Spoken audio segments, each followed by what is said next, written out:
Hello class, good morning, जय हिंद सभी को। आप सभी का स्वागत है मेरे यूट्यूब चैनल पे bio vision with Panchanan Rai sir. और आज हम स्टार्ट करने जा रहे हैं बायोलॉजी का सबसे मतलब इम्पोर्टेंट चैप्टर कह सकते हैं और सबसे पहला चैप्टर कह सकते हैं, cell unit of the life. और हर एक कंटेंट को, हर एक टॉपिक को हम एनसीईआरटी के बेस ले जाने का प्रयास करेंगे और बहुत ही सिंपल वे में एक्सप्लेन करने का प्रयास करेंगे। So again welcome all of you my YouTube channel bio vision with Panchanand Rai. आप सभी से उम्मीद है कि आप सभी लोग खूब अच्छे से इसको सपोर्ट करेंगे, खूब अपना प्यार सम्मान देंगे। तो चलिए शुरू करते हैं, है ना? ठीक है क्लास। तो ये हमारा यूट्यूब चैनल होगा बायो विजन विद पंचानंद के नाम से। और हमारा जो पहला टॉपिक आज का होगा बेटा, वो होगा cell unit of the life. वही सेल जो पूरे यूनिवर्स में जितने भी लिविंग ऑर्गेनिज्म है उनके एक यूनिट फॉर्म को डिफाइन करने का काम करता है, दैट इज सेल। उस सेल के हर एक मतलब प्रोसेस को, हर एक रिएक्शंस को, हर एक फंक्शंस को बहुत ही हम क्लियर तरीके से देखने वाले हैं, है ना? तो चलिए बिना किसी देरी के स्टार्ट करते हैं cell unit of the life के बारे में। ठीक है बेटा। तो सबसे पहले सेल की ब्रीफ इंट्रोडक्शन के बारे में अगर हम बात करें कि यहाँ से बहुत सारे क्वेश्चन पूछे भी गए हैं बाय द वे। तो सेल का जो इंट्रोडक्शन है, सबसे पहले सेल शब्द की जो स्टडी है, सेल की स्टडी है, उसको हम किस नाम से जानते हैं बेटा? साइटोलॉजी के नाम से जानते हैं ना बेटा? साइटोलॉजी के नाम से जानते हैं। सेल की जो स्टडी होती है उसको हम साइटोलॉजी के नाम से जानते हैं, साइटोलॉजी। ठीक है, इस चीज को हमें ध्यान रखना होगा कि सेल की जो स्टडी कहलाती है वो साइटोलॉजी कहलाती है। फादर ऑफ साइटोलॉजी कौन है? तो मोस्ट इंपॉर्टेंट नाम निकल के आता है बेटा, रॉबर्ट हुक। रॉबर्ट हुक का नाम मोस्ट इंपॉर्टेंट है साइटोलॉजी के फादर के हिसाब से। ठीक है। अब क्वेश्चन ये है कि सेल को सबसे पहले डिस्कवर करने का काम किसने किया था? तो ध्यान रखना बेटा, सेल की डिस्कवरी जो सबसे पहली बार हुई थी वो एक डेड सेल थी जो कि प्लांट के कॉक से मतलब डिस्कवर किया गया था। और डिस्कवर करने वाले जो पर्सन थे वो थे रॉबर्ट हुक साहब। तो first discovered by Robert Hooke. Date जो ईयर है वो इंपॉर्टेंट है, 1665 में रॉबर्ट हुक के द्वारा सेल की डिस्कवरी करी जाती है। लेकिन ध्यान रखना होगा आपको कि ये सेल कैसा था बेटा? एक डेड सेल था जो कि प्लांट सेल है ना। तो सेल की जो डिस्कवरी सबसे पहली बार हुई 1665 में रॉबर्ट हुक के द्वारा हुई। और रॉबर्ट हुक ने जो डिस्कवरी करी है वो करी है एक डेड प्लांट सेल की, है ना। और किसमें पाया गया था? कॉक में पाया गया था। ध्यान रखने वाली बात है कि इस डिस्कवरी से जो रिलेटेड जितने भी उन्होंने अपने एक्सप्लेनेशन लिखे, जो भी कुछ अपना डिटेलिंग किया, उसको अपने एक बुक में समराइज करने का इन्होंने काम किया। और ये क्वेश्चन पूछे गए बेटा कि रॉबर्ट हुक के उस बुक का नाम बताएं। तो बेटा माइक्रोग्राफिया है, जिस बुक में इन्होंने सेल की थ्योरी से रिलेटेड जितने भी एक्सप्लेनेशन लिखे, जितने भी थ्योरीज लिखी, उन सबका संकलन माइक्रोग्राफिया के बुक में मेंशन मिलता है। और ध्यान रखने वाली बात है कि माइक्रोग्राफिया किसकी बुक है बेटा? तो ये बुक है रॉबर्ट हुक साहब की। ठीक है। अब बात आती है कि जब 1665 में रॉबर्ट हुक ने एक डेड सेल प्लांट के कॉक से डेड सेल की डिस्कवरी करी, तो एक समय ऐसा भी आया जब किसी लिविंग सेल का फर्स्ट टाइम किसी लिविंग सेल की डिस्कवरी देखने को मिली। और ये एक बहुत बड़ा मतलब उपलब्धि थी हमारे साइंस के हिसाब से। तो सबसे पहले जो लिविंग सेल की डिस्कवरी हुई ना बेटा, लिविंग सेल की जो डिस्कवरी सबसे पहली बार देखने को मिली बेटा, इसके पीछे एक साइंटिस्ट है जिनका नाम है Antony von Leeuwenhoek. Antony von Leeuwenhoek ऐसे वैज्ञानिक हैं जिन्होंने किसी डेड सेल के बाद सबसे पहली बार लिविंग सेल को क्या किया था? डिस्कवर किया था। और ये कब किया गया था बेटा? 1674 में। और ये लिविंग सेल क्या है, कहां देखा गया था? तो ध्यान रखने वाली बात है कि सबसे पहले एंटोनी वॉन लीवेनहॉक साहब ने अपने हाउस से, अपने घर से बाहर निकले और अपने घर के बाहर तालाब में एक छोटे से पॉन्ड में सबसे पहले एक एल्गी को देखा, है ना बेटा? किसको देखा? एक एल्गी को देखा, जिस एल्गी का नाम है क्या? क्या है नाम है बेटा? स्पाइरोगायरा। इस एल्गी का नाम है बेटा स्पाइरोगायरा। ये हमें इंपॉर्टेंट है, हमें ध्यान रखना होगा कि इस एल्गी का नाम स्पाइरोगायरा है। और इस स्पाइरोगायरा को हम टेक्निकल टर्म में पॉन्ड या फ्रेश वाटर सिल्क कहते हैं, है ना बेटा? स्पाइरो वाटर को जो कि पाया जाएगा किसमें? पॉन्ड में पाया जाएगा या फ्रेश वाटर में पाया जाएगा। सबसे पहली चीज ध्यान रखना, ये जो एल्गी है वो नाम है स्पाइरोगायरा। पाया कहाँ जाएगा, या तो पॉन्ड में या तो किसी फ्रेश वाटर में। और पॉन्ड में और फ्रेश वाटर में पाए जाने के नाते और इसके अपीयरेंस के नाते इसको जो हम जानते हैं ना बेटा, इस स्पायरोगायरा को हम वाटर सिल्क या पॉन्ड सिल्क के नाम से जानते हैं, वाटर सिल्क या पॉन्ड सिल्क के नाम से जानते हैं ना बेटा। इस चीज को हमें ध्यान रखना होगा। ये है बेटा रॉबर्ट हुक साहब, जिनका जीवन काल 1635 से 1703 तक चला। क्लियर है? चलिए नेक्स्ट में आते हैं। नेक्स्ट में बेटा व्हाट इज सेल, सेल है क्या चीज। तो सबसे पहली चीज सेल के बारे में पढ़ने से पूरी डिटेल पढ़ने से पहले सेल है क्या चीज उसको समझने का प्रयास करते हैं। तो सेल बेटा किसी भी जीव का, किसी भी ऑर्गेनिज्म का जो सबसे बेसिक यूनिट होता है वही क्या कहलाता है, सेल कहलाता है। ठीक है, अब सेल ये जो है वो सेल कई सारे फीचर्स को क्या करती है, इंक्लूड करने का काम करती है। कई सारे फीचर जो भी हमारे पूरे बॉडी का जो भी कुछ सिस्टम एग्जीक्यूट किया जा रहा है, जो भी प्रोसेस की जा रही है, वो एक सेल लेवल से शुरू की जा रही है ना। अब इस सेल लेवल पे इसको समझने का प्रयास करना कि सेल है क्या। The cell is defining feature of living organism. अगर कोई लिविंग ऑर्गेनिज्म होगा तो उसकी जो समस्त काया है, जो समस्त बॉडी है, वो किसी न किसी सेल से मिलकर बना होगा। क्लियर है? अब या तो वो सेल प्रोकैरियोटिक होगी या तो यूकैरियोटिक, या तो बहुत प्रिमिटिव होगी या तो बहुत क्या होगी, एकदम मॉडर्न होगी, है ना। या तो प्रिमिटिव या तो मॉडर्न। अब बात यह है कि जो डिफाइनिंग फीचर होंगे लिविंग सेल के वो क्या क्या हो सकते हैं। तो डिफाइनिंग फीचर को बेटा समझने के लिए हम किसी सेल के डिफाइनिंग फीचर को अगर हम समझें, सेल का जो डिफाइनिंग फीचर होगा वो क्या क्या हो सकता है। सेल के डिफाइनिंग फीचर की अगर हम बात करें तो सेल सबसे पहले क्या होगा बेटा, लिविंग होगा, है ना, लिविंग होगा। ठीक है, पहली चीज। दूसरी चीज जो होगी, इसके अंदर क्या मिलेगी बेटा, ग्रोथ मिलेगी, है ना। इसके अलावा इसमें क्या देखने को मिलेगा बेटा, मेटाबॉलिज्म का प्रोसेस देखने को मिलेगा, मेटाबॉलिज्म का प्रोसेस देखने को मिलेगा। अगर हम बात करें तो रेस्पिरेशन मिलेगा, है ना, रेस्पिरेशन मिलेगा। इसकी बात अगर अगली करें तो रिप्रोडक्शन भी देखने को हमें वहां पे मिलेगा। क्लियर है? रिप्रोडक्शन भी हमें देखने को मिलेगा। ठीक है, और एक चीज और, जो इसका रिस्पॉन्स होगा किसके प्रति बेटा, रिस्पॉन्स जो होगा, रिस्पॉन्स टू स्टिमुलेशन, है ना, स्टिमुलेशन। इसको समझना बेटा कैसे है।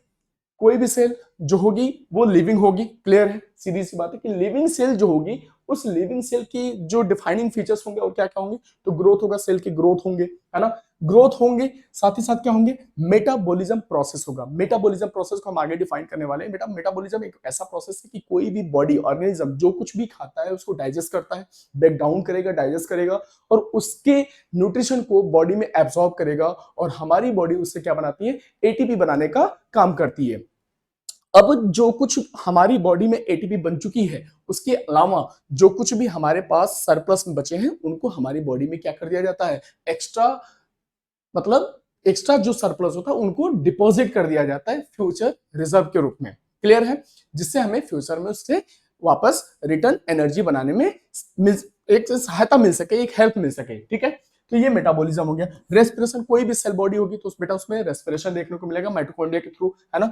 और हर सेल का एक डिफाइनिंग फीचर ये भी होता है कि वो खुद को क्या करती है बेटा, रिप्रोड्यूस करती है, रिप्रोडक्शन के थ्रू अपनी सेल के संख्या को क्या करती है, बढ़ाने का काम करती है। और सेल के पास एक और यूनिक फीचर होता है, रिस्पॉन्स टू स्टिमुलेशन। किसी भी अपने पर्यावरणीय जो स्टिमुलेशन होते हैं, जो कारक होते हैं, उनके प्रति ये क्या होती है, संवेदनशीलता दिखाती है ना। तो ये रिस्पॉन्सिव स्टिमुलेशन का काम भी देखने को इनके अंदर मिलता है। ठीक है, नेक्स्ट देखते हैं बेटा सेल थ्योरी, सॉरी। तो सेल की क्या क्या और फीचर है, तो एक डिफाइनिंग फीचर जो होगा वो होगा लिविंग ऑर्गेनिज्म के पास सेल होगा। सेल से ही लिविंग ऑर्गेनिज्म बनते हैं। फंडामेंटल यूनिट ऑफ लाइफ होती है जो भी सेल होती है किसी भी लिविंग ऑर्गेनिज्म की, क्या होती है, fundamental unit of the life होती है। Basic structure and functional unit भी होते हैं, basic structure and functional unit होते हैं। ऐसा क्यों बेटा, कोई भी ऑर्गेनिज्म जो बनता है बेटा सबसे पहले सेल से बनता है। सेल किस में बनते हैं बेटा, टिश्यू में बनते हैं, है ना।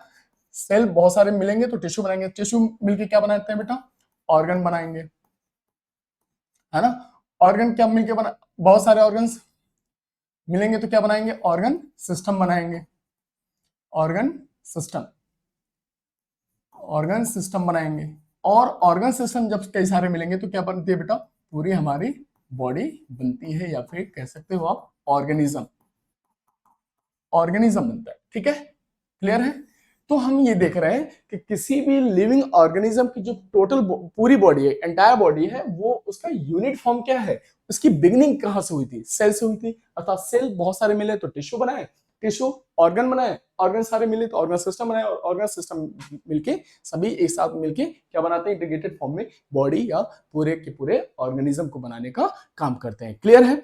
तो इस चीज को समझना कि सेल जो होगा किसी भी लिविंग ऑर्गेनिज्म का फंडामेंटल यूनिट स्ट्रक्चर होगा। क्लियर है, फंडामेंटल यूनिट स्ट्रक्चर होगा। क्लियर, ठीक है। Basic structure and functional unit होगा। फंक्शनल यूनिट क्यों बेटा, क्योंकि फंक्शनल यूनिट इसलिए होगा क्योंकि सेल के अंदर ही सारे जो एक लिविंग ऑर्गेनिज्म के परफॉर्मेंस होते हैं, जो एक्टिविटीज होते हैं, जो रिएक्शंस होते हैं, वो सेल के लेवल पे ही क्या होते हैं, संपादित होते हैं।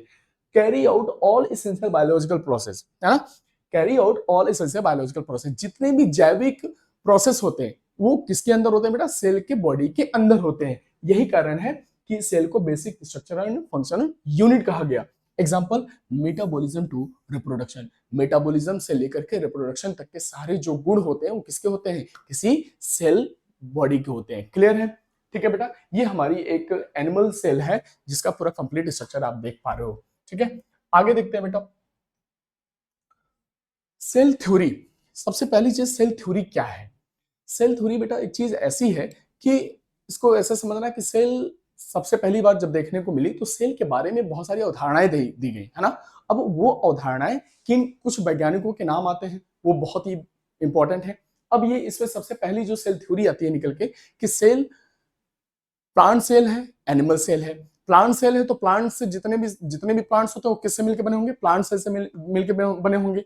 एनिमल अगर है तो वो सभी एनिमल किससे मिलकर बने होंगे, एनिमल सेल से मिलकर बने होंगे। तो सबसे पहले नाम आता है बेटा मैथियस स्लाइडेन का।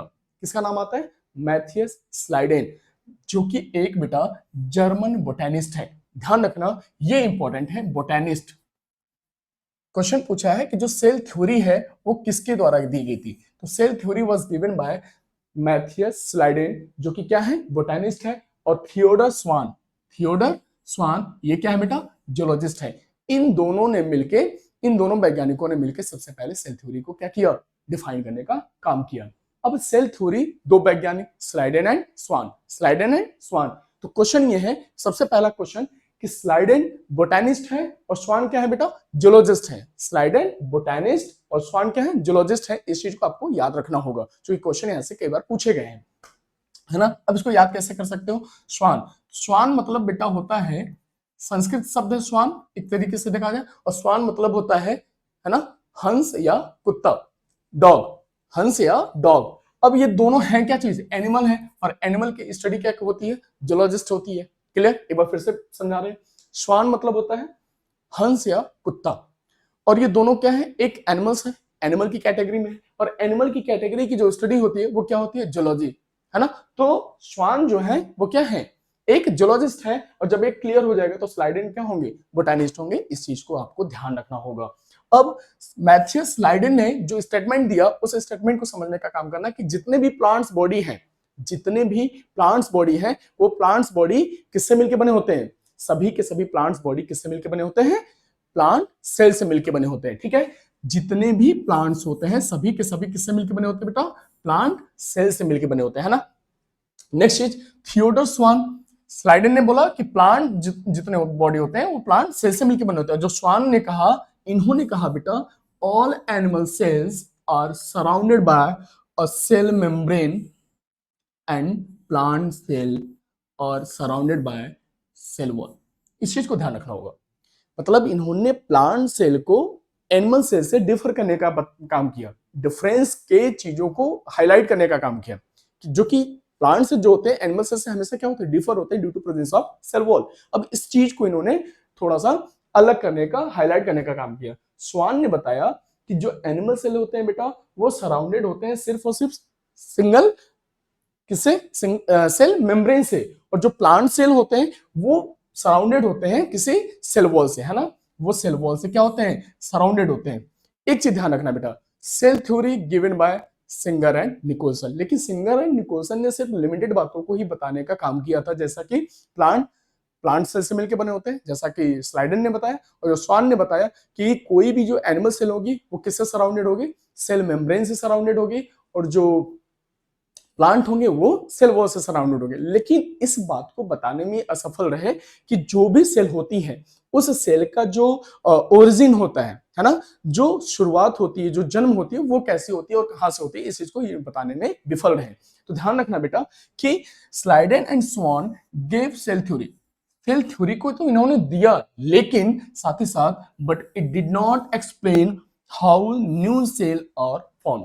तो बेटा ये हमारे सामने है मैथियस स्लाइडेन, जर्मन बोटेनिस्ट है, इस चीज को ध्यान रखना होगा, जर्मन बोटेनिस्ट है।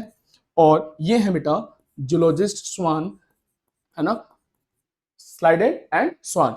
लेकिन जो इनकी कमी रह गई, ड्रॉबैक रह गया वो बताने का कि कोई भी सेल जो होते हैं वो न्यूली कैसे जन्म लेते हैं, इस चीज को इन्होंने बताने में असफलता रही। असफलता इनका यही होने के नाते इनकी जो सेल थ्योरी है वो कहीं कहीं ड्रॉबैक में गिनी जाती है। अब इस ड्रॉबैक की कमी को पूरा करने के लिए बेटा आगे जिस साइंटिस्ट, महान साइंटिस्ट का नाम आता है वो है बेटा रुडोल्फ विर्चो। क्या नाम है? Rudolf Virchow. अब इसको ऐसे समझना, रुडोल्फ विर्चो ने सेल थ्योरी का थोड़ा मॉडिफाइड रूप दिया, है ना, एडवांस रूप दिया। उस एडवांस रूप में इन्होंने बताया, रुडोल्फ विर्चो का बेटा नाम एक स्टेटमेंट के साथ बहुत ही पॉपुलर है, बहुत ही इंपॉर्टेंट है, ओमिनी सेलुला ई सेलुला। ओमिनी सेलुला ई सेलुला, इसका मतलब है लैंग्वेज, देसी लैंग्वेज की अगर बात करें, चूंकि इन्होंने अपने मदर टंग में इस सेंटेंस को बोलने का काम किया, लिखने का काम किया, बताने का काम किया कि ओमनी सेलुला ई सेलुला, अर्थात इसका मतलब है कि जितनी भी नई कोशिकाएं जन्म लेती हैं वो अपने मातृ कोशिकाओं से जन्म लेने का काम करती हैं। अब जैसे अगर हम बात करें कि कोई हमारे पास मदर सेल है, मातृत्व सेल है, इसका रेप्लिकेशन होगा, सेल में ग्रोथ होगा, और यही फर्दर दो आगे संतति कोशिकाओं में, डॉटर सेल में डिवाइड होने का काम करेंगे। यही शब्द इन्होंने क्या कहा, अपने शब्दों में बोलने का काम किया कि ओमनी सेलुला ई सेलुला, अर्थात जितनी नई कोशिकाएं हैं, जो नई कोशिकाओं का जन्म है वो अपने से पहले जो एग्जिस्ट कर रही मदर कोशिकाएं हैं उनका जन्म इन्हीं कोशिकाओं से हुआ है। बात समझ में आ गई? फिर से इसको रिपीट करते हैं, नई कोशिकाओं का जन्म उनके पूर्ववर्ती कोशिकाओं से ही पॉसिबल हो पाता है। अर्थात जितने भी ऑल न्यू सेल हैं, all new cell are formed from pre existing cell, है ना। तो ध्यान रखना, सेल थ्योरी में जो मॉडिफिकेशन आया, जो एडवांस वर्जन आया, वो किसके द्वारा आया? रुडोल्फ विर्चो का।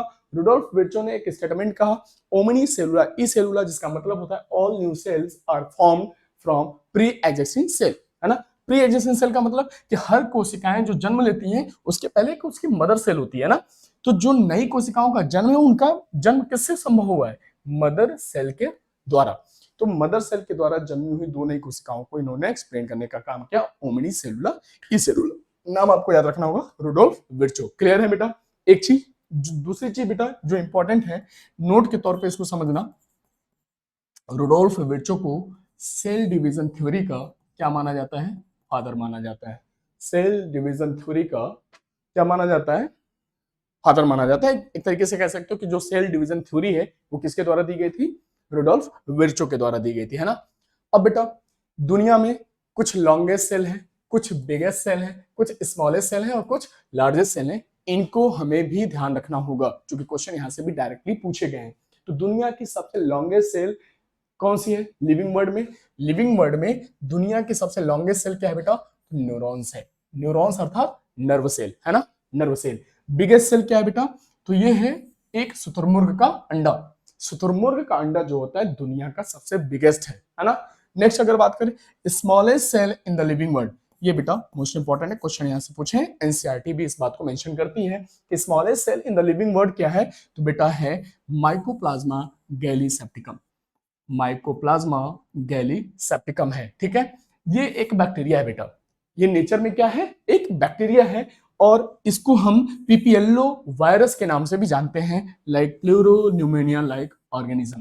फिर से मैं कहूंगा smallest cell in the living world, पूरी लिविंग वर्ल्ड दुनिया में जो सबसे छोटी कोशिका है वो क्या है? Mycoplasma gallisepticum. अब ये माइकोप्लाज्मा गैलीसेप्टिकम जो है बेटा pleuropneumonia like organism PPLO virus के नाम से भी जाना जाता है। क्लियर।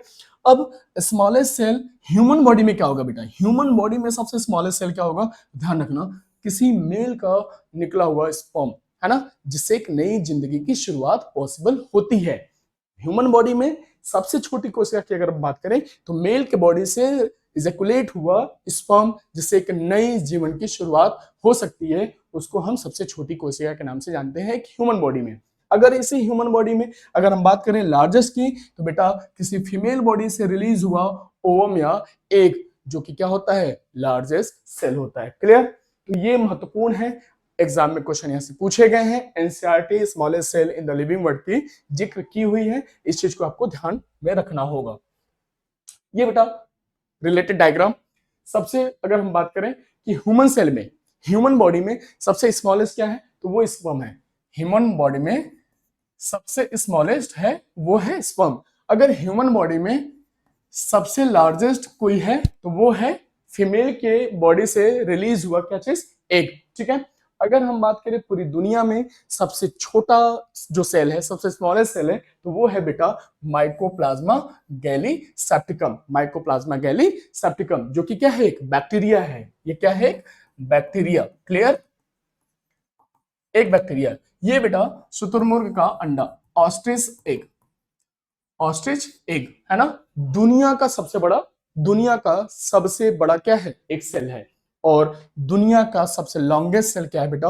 ह्यूमन का न्यूरॉन सिस्टम। ह्यूमन का न्यूरॉन सिस्टम सबसे दुनिया का लॉन्गेस्ट सेल कंसीडर किया जाता है। क्लियर है बेटा? इसको महत्वपूर्ण है, ये ध्यान रखना, इसको दिमाग में हमेशा रखना। अब बेटा कुछ ऑर्गन्स हैं हमारे बॉडी में, जितने भी ऑर्गन्स हैं वो सभी किसी न किसी सेल से मिलकर बने हुए हैं। हमारे बॉडी के जितने भी ऑर्गन्स हैं, जितने भी अंग हैं, वो किसी न किसी कोशिकाओं से मिलकर बने हैं। अब अगर हम बात करें हर एक पर्टिकुलर ऑर्गन की, तो उनकी जो सेल है, उन हर सेल का कुछ पर्टिकुलर स्पेसिफिक नेम है जो एग्जाम में डायरेक्टली पूछे जाते हैं, है ना। तो बेटा हम शुरू करते हैं सबसे पहले अपने सबसे महत्वपूर्ण ऑर्गन ब्रेन की। तो ब्रेन का जो सेल होगा बेटा वो क्या कहलाएगा? नर्व सेल या न्यूरॉन कहेगा।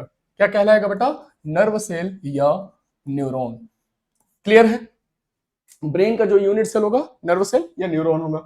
जो हमारी आंख है, उस आंख में कितने सेल होते हैं? दो टाइप्स के सेल होते हैं। उन दो टाइप के सेल को एक रॉड सेल कहते हैं और बेटा दूसरे को क्या कहते हैं? कोन सेल कहते हैं। Rod cell and cone cell. अगर हम बात करें हार्ट की, हृदय की, तो हृदय का जो सेल होता है उसको हम क्या नाम देते हैं बेटा? कार्डियोमायोसाइट्स। बेटा अच्छे ध्यान रखना होगा, कार्डियोमायोसाइट्स। नाम थोड़ा टेक्निकल है, नाम को याद रखना इजी है। कैसे?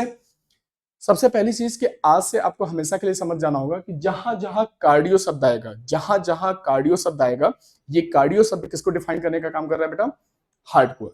ठीक है। तो जहां जहां हार्ट होगा वहां वहां कार्डियो, और जहां जहां कार्डियो उसका मतलब क्या होगा? हार्ट होगा। क्लियर है? तो कार्डियोमायोसाइट्स, मायो का मतलब होता है मस्कुलर बॉडी जो होती है उसको मायो नाम से डिफाइन करते हैं, उसको बताने का काम करते हैं। कार्डियोमायोसाइट्स, मायो मतलब होता है मस्कुलर और साइट्स मतलब होता है सेल।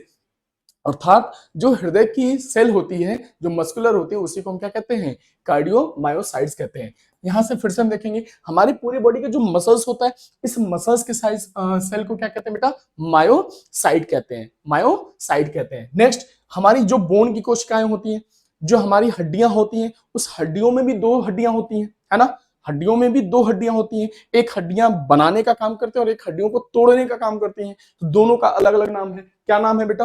तो ओवरऑल इनको हम कहते हैं बेटा ओस्टियोसाइट। ओस्टियो का मतलब होता है बोन, और साइट्स का मतलब सेल, अर्थात बोन में पाई जाने वाली सेल को ओस्टियोसाइट्स कहते हैं। लेकिन ये दो टाइप की होती है। कितने टाइप की? दो टाइप की। कौन कौन सी? एक होता है बेटा ओस्टियोब्लास्ट, और एक होता है ओस्टियोक्लास्ट। ध्यान रखना, हमारे शरीर में जो हड्डियों को बनाने वाली कोशिकाएं होती हैं उसको कहते हैं ओस्टियोब्लास्ट। बी फॉर बनाना, है ना। बनाना केला वाला नहीं, बनाना मतलब बनाने का, मेकिंग, फॉर्मेशन जो करती हैं, इनको कहते हैं बेटा ओस्टियोब्लास्ट कहते हैं। और जो हड्डियों को तोड़ने का काम करती हैं, उनको लाइफ स्पैन के खत्म होने के बाद टूटने का काम करती है, खंडन करने का काम करती है, उस सेल को बेटा कहते हैं ओस्टियो साइटोप्लास्ट। अब बात आती है बेटा, इस बोन के अंदर मिलता है बोन मैरो, है ना, इस बोन के अंदर मिलता है बोन मैरो, जिसके सेल को हम हिमेटोपोएटिक स्टेम सेल कहते हैं। क्या कहते हैं बेटा? Haematopoietic stem cell. ध्यान रखना, हिमेटोपोएटिक स्टेम सेल वही सेल होती हैं जिनके माध्यम से क्या बनते हैं बेटा? आरबीसी बनते हैं, डब्ल्यूबीसी बनते हैं और प्लेटलेट्स बनते हैं। ठीक है, तो आरबीसी डब्ल्यूबीसी प्लेटलेट्स का जो फॉर्मेशन होता है वो किसके थ्रू होता है? Haematopoietic stem cell. और हिमेटोपोएटिक स्टेम सेल के ये किसकी सेल होती है बेटा? बोन मैरो की सेल होती है। कार्टिलेज की सेल को हम क्या कहते हैं बेटा? कोंडोसाइट कहते हैं। लीवर की सेल मोस्ट इंपॉर्टेंट, लीवर की सेल बेटा मोस्ट इंपॉर्टेंट है ना, लीवर की सेल को बेटा हिपैटोसाइट्स कहते हैं। लीवर की सेल को क्या कहते हैं? हिपैटोसाइट्स। जीवन में कभी भी हिपैटो शब्द आएगा, हिपैटो शब्द कभी भी आएगा तो इसका मतलब क्या होगा? हिपैटो का मतलब लीवर होगा। ठीक है, तो लीवर की सेल को क्या कहते हैं? हिपैटोसाइट्स कहते हैं। Kidney most important, kidney most important, यहाँ पे हार्ट मोस्ट इंपॉर्टेंट था, क्वेश्चन पूछे गए हैं।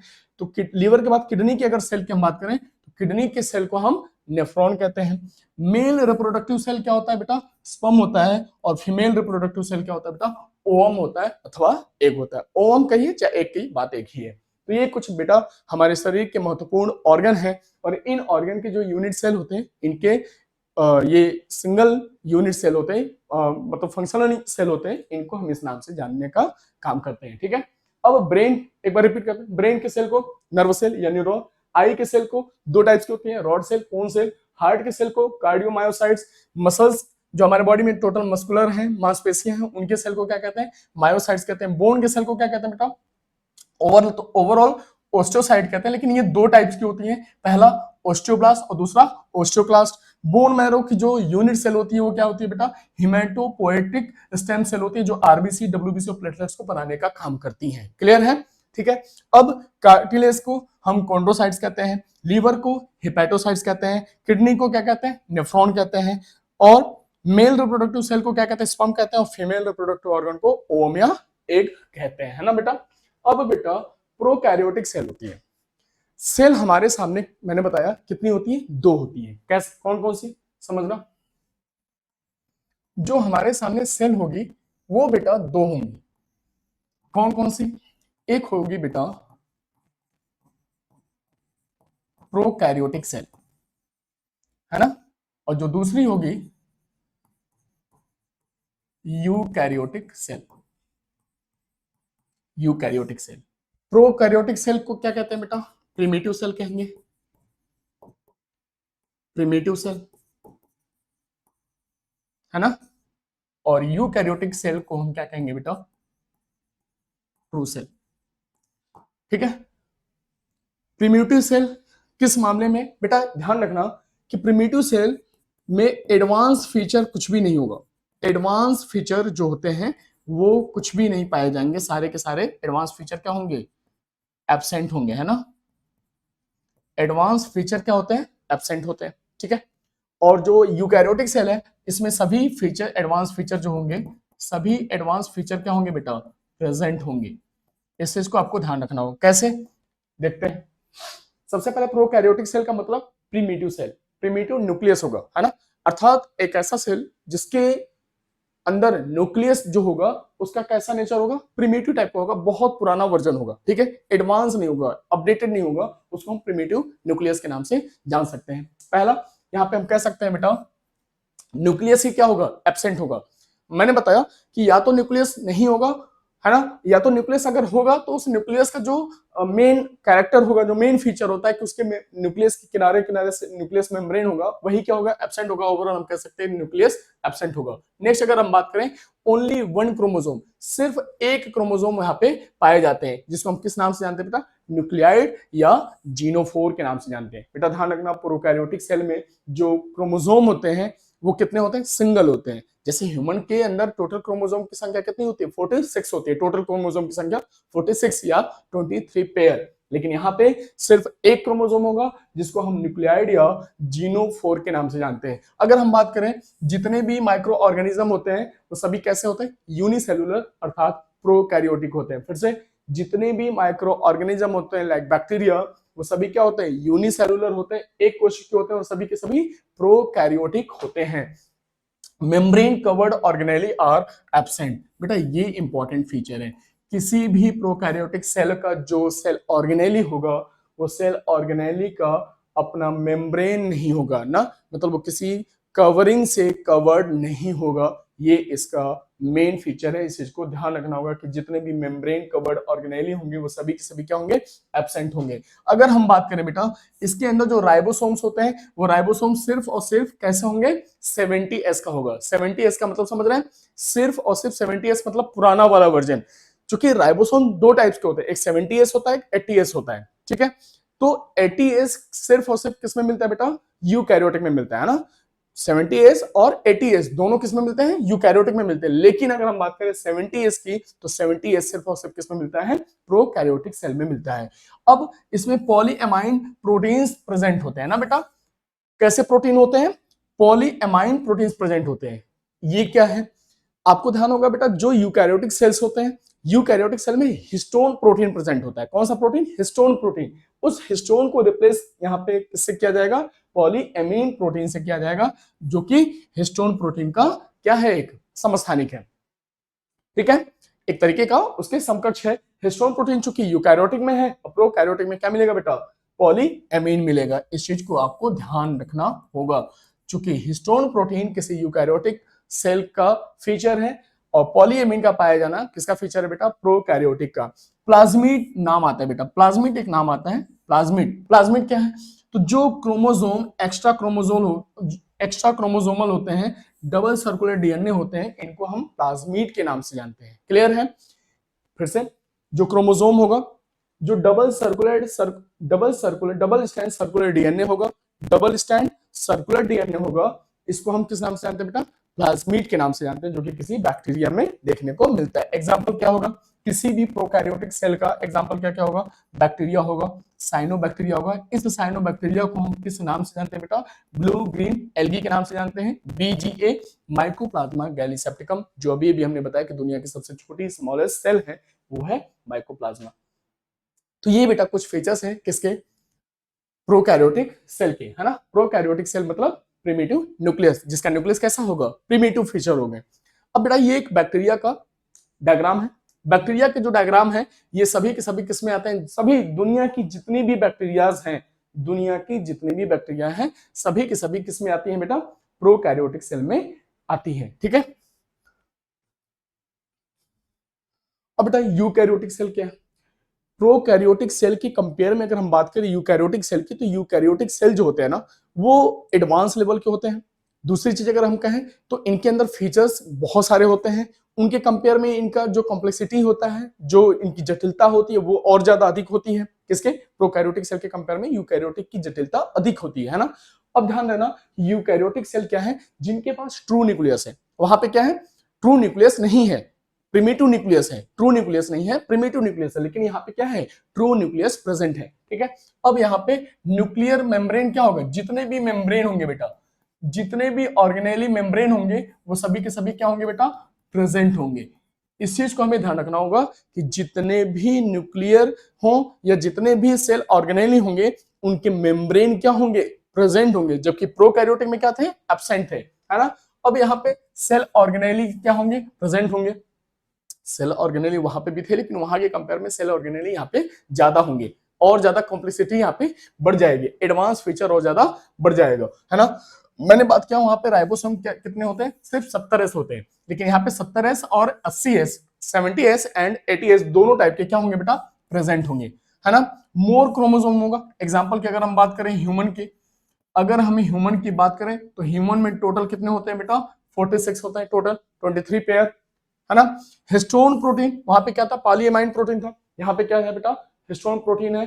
कैसे, डबल स्टैंड डीएनए के साथ, double stand DNA, not double stand circular नहीं, डबल स्टैंड डीएनए प्रेजेंट होगा, लेकिन वहां पे क्या था, double stand circular DNA present हुआ करता था।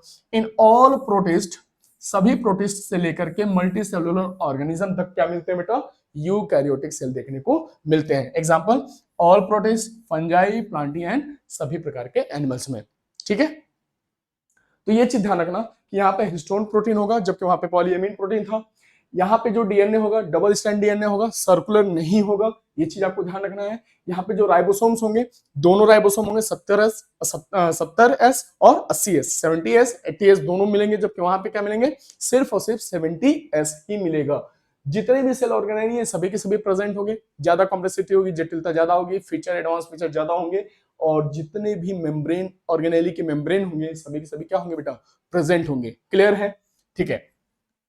अब कुछ डिफरेंस देखने को मिलते हैं बेटा, यहां से क्वेश्चन सीधे तौर पे पूछेंगे कि प्लांट सेल और एनिमल सेल में जो मेन डिफरेंस है वो कहां कहां देखने को मिलते हैं, एग्जाम के पॉइंट ऑफ व्यू से वेरी इंपॉर्टेंट है।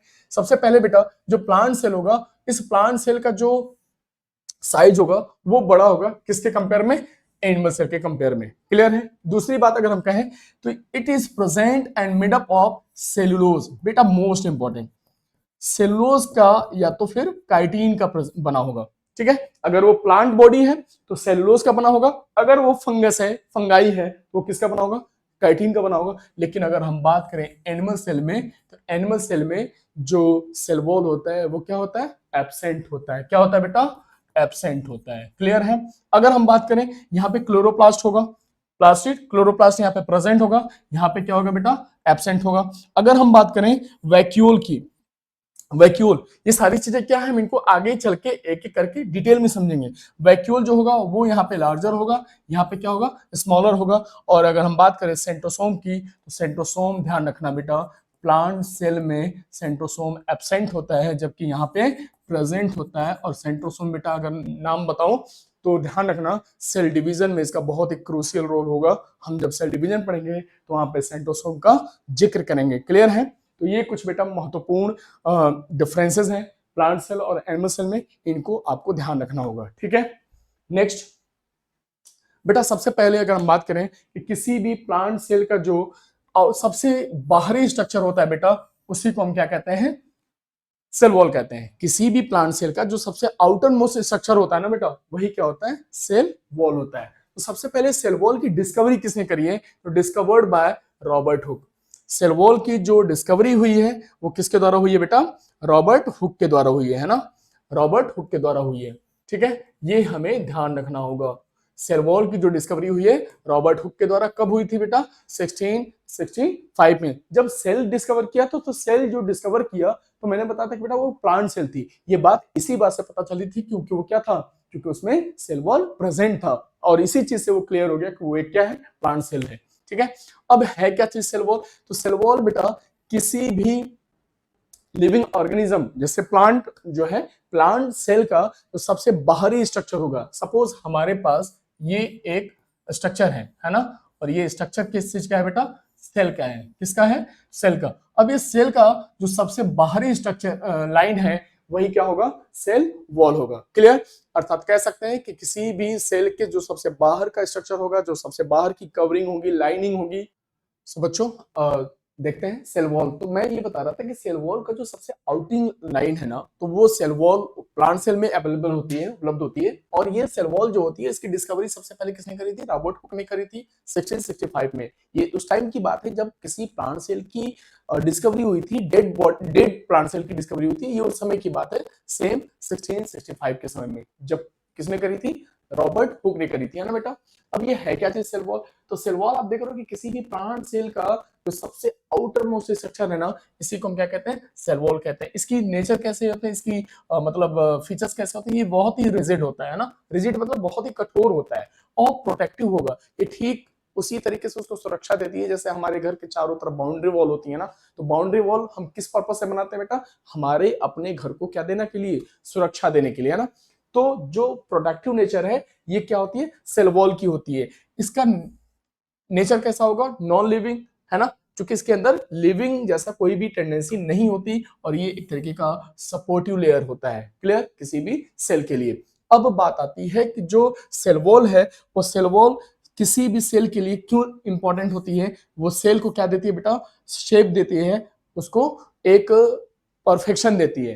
किसी भी सेल को जो सेल वॉल होती है वो शेप देती है ना, अब सेल वॉल जो होती है वो किन किन ऑर्गेनिज्म में प्रेजेंट होती है, तो बेटा प्लांट्स में प्रेजेंट होती है, फंगाई में प्रेजेंट होती है, बैक्टीरिया में प्रेजेंट होती है, साइनोबैक्टीरिया में प्रेजेंट होती है, और साथ ही साथ सम प्रोटिस्ट में भी देखने को मिलते हैं। सबसे पहले अगर हम बात करें प्लांट्स में, तो प्लांट्स फंगाई, बैक्टीरिया, साइनोबैक्टीरिया और कुछ प्रोटिस्टास में भी देखने को मिलते हैं, लेकिन सारे सेल वॉल के जो कंपोनेंट होते हैं, कंपोजिशन होते हैं, जो उनके संगठन होते हैं, वो सभी के सभी अलग अलग होते हैं। Cell wall is absent in all animal cell. इस चीज को बेटा ध्यान रखना कि किसी भी एनिमल सेल में सेल वॉल नहीं पाया जाता, ये टोटली क्या होता है, एब्सेंट होता है। तो जो सबसे प्रमुख बात है कि कोई भी जो सेल वॉल है वो सबसे पहले डिस्कवरी जब सबसे पहले इसकी हुई है वो रॉबर्ट हुक साहब के द्वारा हुई है, 1665 में हुई है। ये कैसा होता है, तो आउटर मोस्ट स्ट्रक्चर होगा, क्लियर, वेरी रिजिड होगा, प्रोटेक्टिव होगा नेचर में, नॉन लिविंग होगा, सपोर्टिव लेयर होगा, उसकी सुरक्षा करना इसका काम होगा।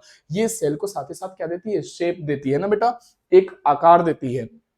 ये किस में पाए जाएंगे, प्लांट्स में पाए जाएंगे, फंगाई में पाए जाएंगे, बैक्टीरिया में पाए जाएंगे, साइनोबैक्टीरिया में पाए जाएंगे, और कुछ प्रोटिस्ट में भी देखने को ये मिलते हैं। साथ ही साथ ध्यान रखना कि किसी भी एनिमल सेल में सेल वॉल नहीं पाया जाता, डायरेक्टली क्या मिलता है देखने को, सेल मेम्ब्रेन देखने को मिलता है। इन शॉर्ट अगर हम बात करें बेटा, तो cell wall is a strong protective outer layer. कैसा लेयर होगा बेटा, आउटर लेयर होगा, प्रोटेक्टिव होगा, दैट गिव शेप देगा and support to the cell, found in plants, fungi, bacteria. Plants में मिलेगा, फंगाई में मिलेगा, बैक्टीरिया में मिलेगा, साइनोबैक्टीरिया में मिलेगा और कुछ प्रोटिस्ट में मिलेगा, but absent in animal cell. इस चीज को ध्यान रखना बेटा, है ना। आगे हम बात उसी की करने जा रहे हैं जो हमने अभी बताया कि किस किस ऑर्गेनिज्म में सेल वॉल देखने को मिलता है, लेकिन वो सेल वॉल हर एक ऑर्गेनिज्म का अलग अलग कंपोजिशन वाला होता है, अलग अलग कंपोनेंट वाला होता है ना। अब सबसे पहले अगर हम बात करें प्लांट सेल वॉल की, तो प्लांट जो सेल वॉल होते हैं वो प्लांट सेल वॉल किसके बने होते हैं बेटा, सबसे मेजर जो कंपोनेंट होता है बेटा वो होता है सेलुलोज। क्या होता है बेटा, सेलुलोज। सेलुलोज है क्या चीज, तो ध्यान देना बेटा, एक प्रकार का पॉलीसैकेराइड है। क्या है बेटा, पॉलीसैकेराइड। सेल वॉल जो होता है वो क्या है, पॉलीसैकेराइड है। हेमीसेलुलोज होगा और साथ ही साथ पेक्टिन भी मिलेगा। ये तीन चीजें मिलती हैं किसमें, प्लांट सेल वॉल में। सेलुलोज इसका एक मुख्य कंपोनेंट होता है। एल्गी क्या होगा बेटा, एल्गी का जो सेल वॉल होगा उसमें भी सेलुलोज होगा, गैलेक्टेन्स होगा, मेनान्स होगा और कैल्शियम कार्बोनेट होगा। कैल्शियम कार्बोनेट को आप ध्यान रखना बेटा, ये इंपॉर्टेंट है, एनसीईआरटी इस चीज को मेंशन करती है, ठीक है। एल्गी का जो सेल वॉल होगा, सेलुलोज, गैलेक्टेन्स, मेनान्स और कैल्शियम कार्बोनेट, ठीक है। अगर हम फंगाई की बात करें बेटा, तो काइटिन इसका सबसे महत्वपूर्ण होगा। काइटिन जो होगा वो इसका सबसे महत्वपूर्ण कंपोनेंट होगा, और दूसरा होगा ग्लूकेंस। अब एक चीज समझना कि जो फंगाई का सेल वॉल है वो दो लेयर में होता है। कितने लेयर में बेटा, दो लेयर में। अब दो लेयर की अगर हम बात करें, तो जो सबसे बाहर वाला लेयर है, जो सबसे बाहर वाला लेयर है वो क्या होगा बेटा, वो होगा ग्लूकेंस, ठीक है। क्या होगा, ग्लूकेंस। और जो अंदर वाला लेयर होगा बेटा, जो अंदर वाला लेयर होगा वो क्या होगा, काइटिन होगा, ठीक है। और यही महत्वपूर्ण होता है, काइटिन, ठीक है। तो ध्यान रखना किसी भी फंगस का जो सेल वॉल होता है उसके मुख्य कंपोनेंट क्या होते हैं, काइटिन होते हैं, और दूसरा जो होता है वो क्या होता है, ग्लूकेंस होता है। अब ये दो लेयर में बटे होंगे, जो सेल वॉल होते हैं वो दो लेयर में होंगे। तो अंदर वाली लेयर किसकी बनी होती है, काइटिन की बनी होती है, और जो बाहर वाली लेयर होती है वो किसकी बनी होती है, ग्लूकेंस की बनी होती है। इस चीज को ध्यान रखना। और नेक्स्ट है बेटा बैक्टीरिया। तो बेटा बैक्टीरिया का जो सेल वॉल होता है वो होता है पेप्टिडोग्लाइकेंस के। किसके बेटा, पेप्टिडोग्लाइकेंस के, है ना। ये महत्वपूर्ण है। ऑल टॉपिक इसमें के जितने भी स्क्रीन पे इस समय आपको सामने दिख रहे हैं बेटा, ऑल इंपॉर्टेंट है, ऑल इंपॉर्टेंट। बहुत बार यहां से क्वेश्चन पूछे गए हैं, इस चीज को ध्यान रखना आप। अब बेटा ये है आपका सेल वॉल, ठीक है। सेल वॉल जब भी होते हैं बेटा प्लांट्स में या किसी ऐसे बॉडी में, तो सेल वॉल, चूंकि सेल सभी एक दूसरे से बिल्कुल करीब करीब लगे होते हैं, और सभी जो सेल वॉल होते हैं उन सेल वॉल के बीच में एक ऐसा भी स्ट्रक्चर होता है जो उन दोनों को जोड़ने का काम करते हैं, है ना। जैसे एक सेल ये है, दूसरी सेल ये है। अब पहली सेल को दूसरी सेल से बीच में जोड़ने का जो काम करेगा ना, इस जोड़ने वाले स्ट्रक्चर को हम कहते हैं बेटा मिडिल लैमेला। क्या कहते हैं बेटा, मिडिल लैमेला, है ना। मिडिल लैमेला कहते हैं। क्या कहते हैं बेटा? मिडिल लैमेला कहते हैं। होता क्या है, अब ध्यान से समझना। एक सेल ये है और दूसरी सेल ये है, ठीक है। अब इन दोनों सेल के बीच में जो इंटरकनेक्शन है ना, दोनों सेल को बीच में जोड़ने का काम कर रही है। दोनों सेल को बीच में क्या करने का काम कर रही है बेटा? जोड़ने का काम कर रही है, ठीक है। ये दोनों सेल आपस में एक लेयर से जुड़े हुए हैं और यही लेयर ही क्या कहलाती है बेटा? Middle lamella. मिडिल लैमेला क्या है? शब्द फिर से सुनना, मिडिल लैमेला। मिडिल लैमेला क्या है? किसी दो सेल के बीच में, है ना, एक ऐसा सीमेंटिंग लेयर है जो दोनों सेल को आपस में जोड़ने का काम कर रहा है, ठीक है। A thin cementing layer is present between two primary cell wall of two adjacent plant cell। ध्यान रखना, मिडिल लैमेला चूंकि प्लांट सेल वॉल के बीच में मिल रहा है तो इसलिए ध्यान रखना कि मिडिल लैमेला किस में मिलेगा? सिर्फ और सिर्फ प्लांट सेल में ही मिलेगा। मिडिल लैमेला किस में मिलेगा? प्लांट सेल में मिलेगा, है ना। और ये काम कैसा कर रहा है? सीमेंटिंग लेयर का, मतलब दो सेल को आपस में जोड़ने का काम कर रहा है। दो सेल को आपस में जोड़ने का काम कर रहा है। नाम क्या है बेटा? मिडिल लैमेला सीमेंटिंग लेयर, ठीक है बेटा। आगे बेटा, आगे एक और शब्द आता है प्लाज्मोडेस्माटा। प्लाज्मोडेस्माटा क्या है? अब यहां पे समझना, हमारे सामने यहाँ पे सेल है, एक सेल, दूसरी सेल ये हो गई। अब इन दो सेलों के बीच में हमें इंटरकनेक्शन बनाना है ना। चूंकि दो सेल है, नेबर सेल है, दोनों सेल के बीच में जब तक इंटरएक्शन नहीं होगा, जब तक इंटरकनेक्शन नहीं होगा, तब तक दोनों सेल के बीच में मॉलिक्यूल्स का जो नीडफुल मॉलिक्यूल्स होते हैं उनका एक्सचेंज नहीं हो पाएगा ना। वो मतलब अंदर एक दूसरे के बॉडी से आ जा नहीं सकते। अब इस चीज को ध्यान रखना कि किसी भी चीज को एक सेल से दूसरे सेल में भेजना है या दूसरे सेल से पहले वाली सेल में लाना है तो उसके बीच में इंटरकनेक्शन होना जरूरी है, एक पाथ होना जरूरी है। और इसी पाथ को हम किस नाम से जानते हैं बेटा? प्लाज्मोडेस्माटा के नाम से जानते हैं, जो कि साइटोप्लाज्मिक कनेक्शन को बनाने का काम करता है। दो सेल के बीच में साइटोप्लाज्मा है और उन दोनों बीच साइटोप्लाज्मा के बीच में जो कनेक्शन स्टेब्लिश होती है उन दोनों को आपस में कनेक्ट करने का काम करता है। अब है क्या चीज? Microscopic cytoplasmic connection. Cytoplasmic connection, बात को समझ आ? बात को समझना बेटा फिर से। ये दो सेल है, अब इन दोनों सेल के बीच में जो इंटरकनेक्शन होंगे, ये साइटोप्लाज्मिक जो कनेक्शन होंगे, इन कनेक्शन को एस्टेब्लिश करने के लिए किसकी नीड होगी बेटा? प्लाज्मोडेस्माटा की। तो साइटोप्लाज्मिक कनेक्शन होगा that pass through the cell wall of adjacent plant cell to cell communication. इनका काम क्या है बेटा? सेल टू सेल कम्युनिकेशन करना। दो सेल के बीच में आपसी कम्युनिकेशन बनाने के लिए, इंटरेक्शन बनाने के लिए, सेल टू सेल कनेक्शन बनाने के लिए क्या पाया जाता है? प्लाज्मोडेस्माटा पाया जाता है, ठीक है। तो बेटा ध्यान रखना फिर से कि प्लाज्मोडेस्माटा क्या है? किसी दो सेल के बीच में एक ऐसा माध्यम, एक ऐसा पाथ जो दोनों सेल के साइटोप्लाज्मिक कम्युनिकेशन को बनाने का काम करते हैं, साइटोप्लाज्मिक कनेक्शन को एग्जीक्यूट करने का काम करती हैं, वही क्या कहलाती हैं? प्लाज्मोडेस्माटा, ठीक है। अब बेटा बात आती है सेल मेम्ब्रेन की। सबसे पहले अगर हम कहें सेल, तो सबसे पहले सेल, अगर वो प्लांट सेल हो तो सबसे बाहर का जो लाइनिंग होगी, आउटर लाइनिंग स्ट्रक्चर होगी, उसको हम क्या कहेंगे? सेल वॉल कहेंगे।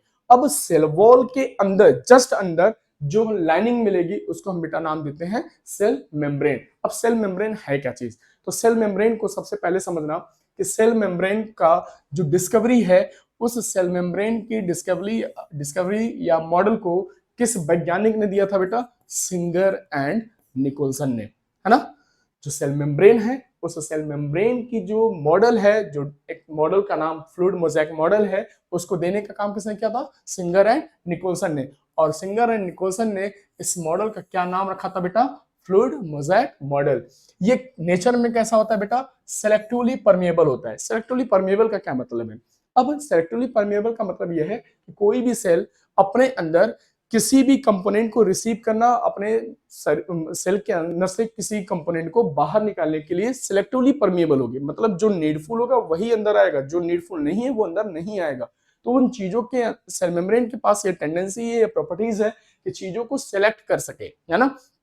जो नीडफुल है उनको आने देगी, जो नीडफुल नहीं है, जो हार्मफुल है उनको नहीं आने देगी, है ना। तो सिलेक्टिवली परमिएबल होगी। दूसरा अगर बात करें तो सबसे पहले सेल मेम्ब्रेन का जो केमिकल कंपोजिशन है, जो सबसे पहली बार स्टडी की गई थी किसी आरबीसी की सेल मेम्ब्रेन पे की गई थी, तो उसके कंपोजिशन में अगर हम बात करें तो हम देखते हैं कि लगभग 52% प्रोटीन होता है और 40% क्या होता है बेटा, क्या होता है, 40% लिपिड होता है। बाकी का जो 8% लगभग रेस्ट बच रहा है ना बेटा, ये हमारा होता है कार्बोहाइड्रेट। क्या होता है बेटा, कार्बोहाइड्रेट्स। फिर से एक बात देखना कि किसी भी सेल मेम्ब्रेन का जो ह्यूमन आरबीसी का कंपोजिशन है, ह्यूमन आरबीसी के सेल मेम्ब्रेन का जो कंपोजिशन है, वो देखने को क्या मिलता है कि 52% वहां पे प्रोटीन होगा, 40% लिपिड होगा और जो बचा हुआ 8% है वो बेटा वो कार्बोहाइड्रेट्स कार्ब्स होगा। ठीक है, ये बेटा सेल मेम्ब्रेन का स्ट्रक्चर है, ये पूरा का पूरा सेल मेम्ब्रेन स्ट्रक्चर है। अब इस सेल मेम्ब्रेन स्ट्रक्चर को थोड़ा सा हम और सेपरेट करके समझते हैं, एक एक करके पॉइंट्स को समझने का काम करते हैं। सेल मेम्ब्रेन को बेटा प्लाज्मा मेम्ब्रेन के भी नाम से जानते हैं। किस नाम से बेटा जानते हैं, प्लाज्मा मेम्ब्रेन। ठीक है, अब ये प्लाज्मा मेम्ब्रेन क्या है इसको समझना। स्ट्रक्चर ऑफ प्लाज्मा मेम्ब्रेन, ये कंपोजिशन है प्लाज्मा मेम्ब्रेन का कंपोजिशन। तो चूंकि हमने आरबीसी में देखा कि 52% वहां पे प्रोटीन है ना, 52% क्या है, प्रोटीन है, 40% क्या है बेटा, लिपिड है, और बचे हुए 8% क्या थे, बचे हुए 8% क्या थे, कार्बोहाइड्रेट। और बाकी जितने भी सेल मेम्ब्रेन के कंपोजिशन होते हैं आरबीसी के अलावा, उनमें हम देखते हैं कि प्रोटीन का जो परसेंटेज होता है वो 40 से लगभग 59% होता है, लिपिड जो होता है 40 से 50% होता है, और जो कार्बोहाइड्रेट्स होते हैं वो 1 से 5% देखने को मिलते हैं, है ना। अब इसके की फीचर्स क्या क्या हैं, तो सबसे पहले अगर हम बात करें तो वही कि प्रोटीन यहाँ पे 52% आरबीसी में देखने को मिला था, लिपिड 40% और जो बाकी रेस्ट कार्बोहाइड्रेट्स है वो 8% देखने को मिला था। ये है क्या चीज, second outer most universal structure है। यूनिवर्सल स्ट्रक्चर का मतलब क्या हुआ बेटा, अर्थात किसी भी ऑर्गेनिज्म, दुनिया में पाए जाने वाले किसी भी ऑर्गेनिज्म के पास उसका खुद का अपना क्या होगा, सेल मेम्ब्रेन या प्लाज्मा मेम्ब्रेन होगा, है ना। मतलब कि प्लांट सेल वॉल से प्लांट में मिलेगा, एनिमल में नहीं मिलेगा, लेकिन सेल मेम्ब्रेन चाहे वो एनिमल सेल हो, चाहे प्लांट सेल हो, चाहे फंगाई हो, चाहे कोई भी ऑर्गेनिज्म हो, हर एक ऑर्गेनिज्म के पास अपना खुद का क्या होगा, सेल मेम्ब्रेन होगा या प्लाज्मा मेम्ब्रेन होगा। और यही कारण है कि इस स्ट्रक्चर को हम क्या कहते हैं, यूनिवर्सल स्ट्रक्चर कहते हैं। सेकेंड आउटर मोस्ट क्यों कहते हैं, क्योंकि सबसे बाहर सेल वॉल और सेल वॉल के जस्ट अंदर क्या इनसाइड में क्या देखने को मिल रहा है, सेल मेम्ब्रेन मिल रहा है या प्लाज्मा मेम्ब्रेन मिल रहा है। ये होता क्या है, कैसा है, थीन होगा, बहुत ही पतला होगा, इलास्टिक होगा, है ना, इलास्टिसिटी होगी, फ्लेक्सिबिलिटी होगी और सेलेक्टिवली परमिएबल होगा। ये बेटा सेलेक्टिवली परमिएबल को ध्यान में रखना। सेलेक्टिवली परमिएबल को समझने का प्रयास करना, ये क्या चीज है सेलेक्टिवली परमिएबल। जैसे किसी स्कूल, किसी संस्था में बाहर बैठा वॉचमैन, जब तक किसी स्टूडेंट के पास उसका खुद का आईडी कार्ड ना हो, वेल यूनिफॉर्म ना हो, तब तक वो वॉचमैन स्कूल के प्रीमाइसेस में अंदर आने से क्या करेगा, रोकेगा। लेकिन अगर उसके पास आईडी कार्ड है, अगर उसके पास वेल यूनिफॉर्म है, अगर वो सच में उस स्कूल, उस ऑर्गेनाइजेशन, उस संस्था का स्टूडेंट है, कर्मचारी है, तो वो अंदर आ सकता है बिना किसी हेजिटेशन के, बिना किसी प्रॉब्लम के। तो ध्यान रखना, ये वॉचमैन की जो क्वालिटी है ना, कि ऐसे लोगों को अंदर आने दे रहा है, बाकी लोगों को अंदर आने नहीं दे रहा है, तो वो क्या है, एक सिलेक्टिवली परमिएबल की भांति काम कर रहा है। मतलब जो रजिस्टर्ड है वो अंदर आएंगे, जो रजिस्टर्ड नहीं है वो बाहर रहेंगे, है ना, वो अंदर आने के लिए नहीं, मतलब उनके पास योग्यता नहीं है। तो ध्यान रखना, ऐसे ही सेल मेम्ब्रेन जो है, प्लाज्मा मेम्ब्रेन जो है, सेल के लिए जो आवश्यक चीजें होती हैं वो अंदर तो आती हैं, लेकिन जो आवश्यक नहीं है उनको अंदर आने से क्या करता है, रोकता है। और यही टेंडेंसी इसको क्या बनाती है, सेलेक्टिवली परमिएबल बनाती है। अब इसमें है क्या चीज, मेजरली फास्फोलिपिड। बेटा क्वेश्चन पूछा है कि जो सेल मेम्ब्रेन है वो किससे मिलकर बना होता है, फास्फोलिपिड से मिलकर बना होता है। और कैसा होता है इसका स्ट्रक्चर, बाई लेयर होता है। कैसा स्ट्रक्चर होता है, बाइलेयर, बाइलेयर स्ट्रक्चर होता है। ये किस चीज में मदद करती है, तो ध्यान देना बेटा, किसी भी प्रकार के गैसों के बीच जो होने वाला डिफ्यूजन है, होने वाला डिफ्यूजन, गैसियस डिफ्यूजन, अर्थात हायर कंसंट्रेशन से लोअर कंसंट्रेशन, है ना। किसी भी गैसियस डिफ्यूजन में देखने को क्या मिलता है बेटा, डिफ्यूजन का मतलब होता है गैस का, किसी भी गैसेस स्टेज का उसके हायर कंसंट्रेशन से लोअर कंसंट्रेशन की तरफ जो मूवमेंट होता है उसको हम क्या नाम देते हैं बेटा, डिफ्यूजन नाम देते हैं। तो गैसेस में मुख्य रूप से हमारे शरीर के लिए, किसी भी ऑर्गेनिज्म के लिए क्या जरूरी है, ऑक्सीजन और CO2 take place through the plasma membrane. CO2 का अंदर बाहर जाना और O2 का अंदर आना। किसी भी सेल मेम्ब्रेन में सेल मेम्ब्रेन के थ्रू ऑक्सीजन का अंदर आना, CO2 का बाहर जाना, ये किसके थ्रू पॉसिबल होता है बेटा? सेल मेम्ब्रेन के थ्रू पॉसिबल होता है। ठीक है। अब एक चीज कि जो फास्फोलिपिड बाइलेयर है ये क्या चीज है, तो यहाँ पे स्ट्रक्चर को ध्यान से देखना बेटा। ये जो स्ट्रक्चर है ना, यहाँ पे पहली लेयर ये है, पहली लेयर ये है हमारे सामने, और दूसरी लेयर ये है। ठीक है। ये लेयर जो है फास्फोलिपिड बाइलेयर कहलाती है। फास्फोलिपिड बाइलेयर क्या है? अब इसमें एक्चुअली ये बनने वाला जो कंपोजिशन है वो बना हुआ है किसका?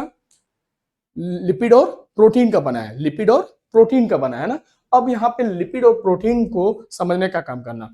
यहाँ पे आपको दिख रहा है प्रोटीन, अब प्रोटीन है, यहाँ पे शुगर है मतलब ग्लूकोज है ना, और एक तरीके से कोलेस्ट्रॉल है अर्थात लिपिड है।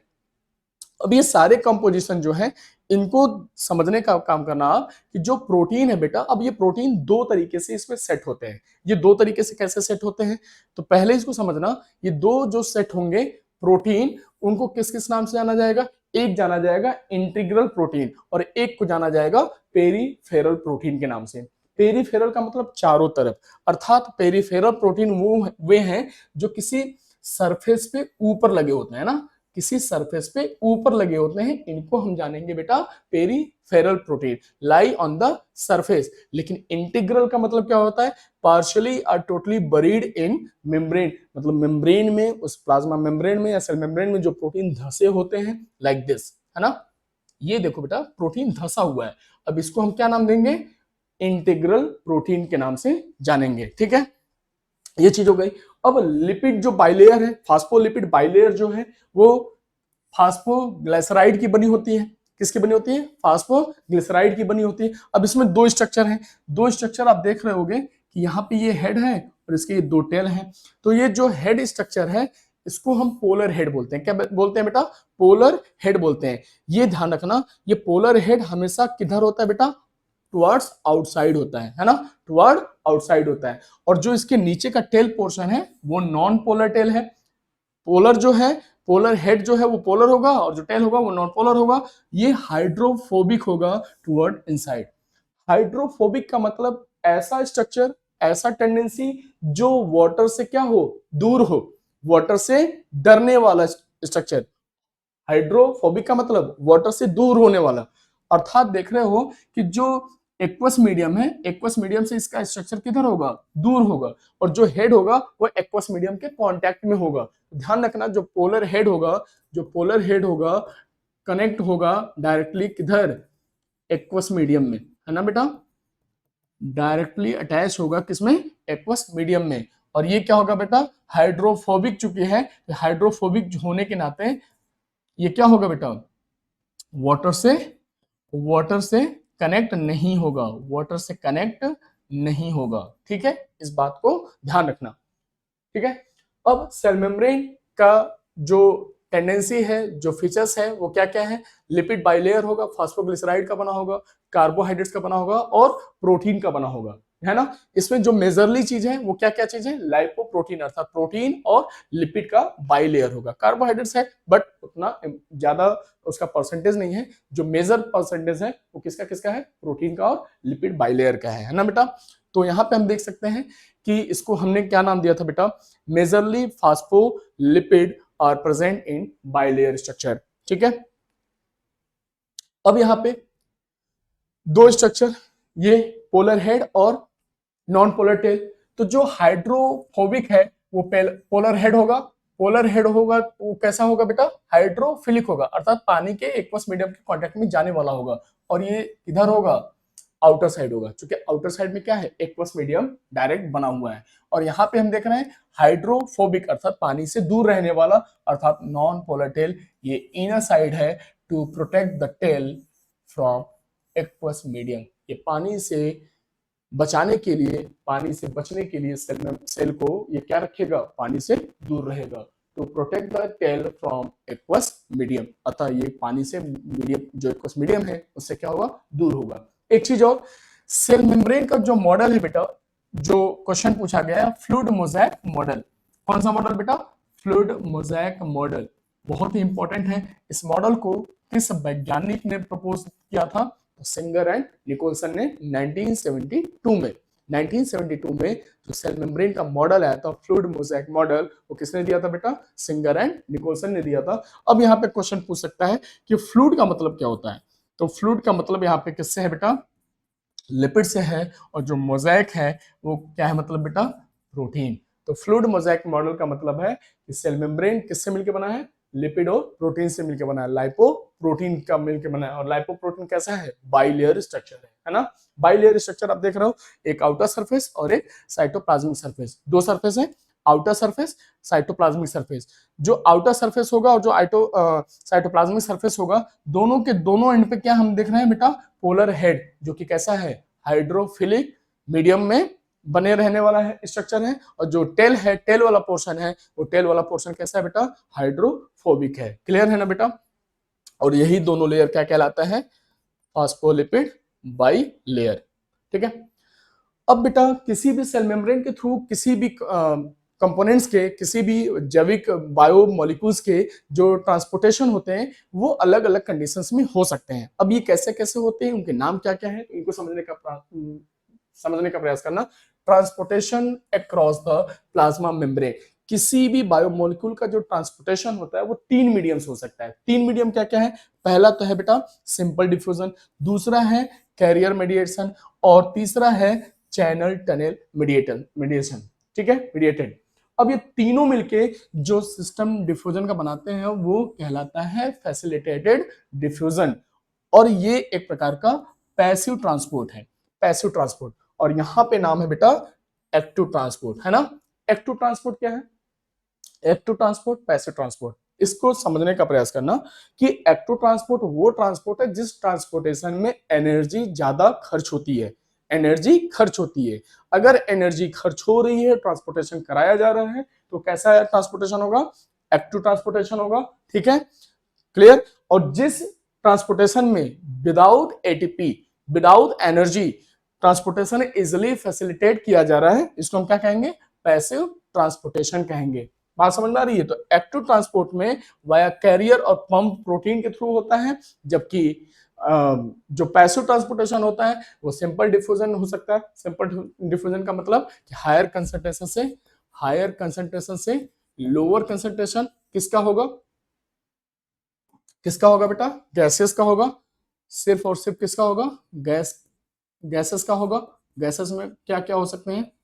या तो CO2 होगा या तो O2 होगा। ठीक है, ये होगा पैसिव ट्रांसपोर्ट। लेकिन जिनमें एनर्जी खर्च होगी बेटा, एनर्जी खर्च होगी, एनर्जी खर्च होगी, है ना बेटा? एनर्जी खर्च, एनर्जी खर्च होगी, एनर्जी इसमें इस्तेमाल होगा। यहाँ पे क्या होगा? एक्टिव ट्रांसपोर्ट होगा। और यहाँ पे अगर हम बात करें तो एनर्जी खर्च नहीं होती है। ठीक है, इस चीज को ध्यान रखना। अब बेटा osmoregulation in red blood cell. बेटा किसी भी मीडियम में जब सेल होती है तो उस मीडियम का उस सेल के ऊपर फर्क पड़ता है। अब डिपेंड करता है कि वो मीडियम जो है, वो सोल्यूशन मीडियम है, वो किस टाइप का है, किस नेचर का है। तो टोटल जो सोल्यूशन मीडियम हो सकते हैं वो तीन हो सकते हैं। पहला हाइपोटोनिक सोल्यूशन, दूसरा आइसोटोनिक सोल्यूशन, और तीसरा हाइपरटोनिक सोल्यूशन। ये है क्या चीज? इसको समझने के लिए हमें अगर आरबीसी की मदद से समझे जाए तो चीजों को आसानी से समझ सकते हैं। आरबीसी की सेल है और बाहर जो सांद्रता है, बाहर का जो कंसंट्रेशन है वो क्या है बेटा? हाई है। बाहर का कंसंट्रेशन हाई और अंदर का कंसंट्रेशन कैसा होगा बेटा? अंदर का कंसंट्रेशन कैसा होगा? लो होगा। अंदर का कंसंट्रेशन लो और बाहर का कंसंट्रेशन हाई। तो वाटर का जो मूवमेंट होता है बेटा हायर कंसंट्रेशन से लोअर कंसंट्रेशन की तरफ, है ना? हायर कंसंट्रेशन से वाटर मूव, एक मिनट, हाँ बेटा, ठीक है।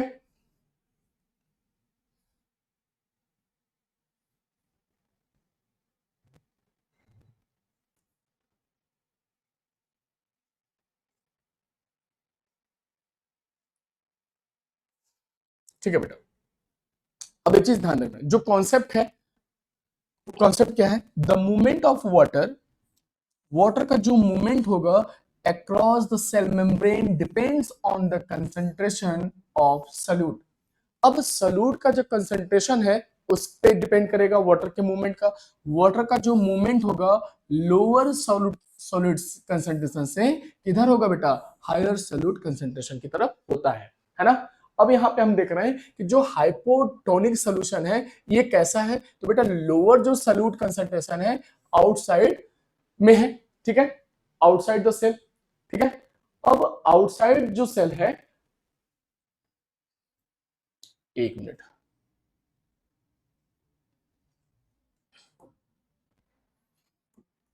हाँ बेटा, अब यहाँ पे lower solute concentration outside the, यहाँ आउटसाइड द सेल है लोअर सॉल्यूट कंसंट्रेशन,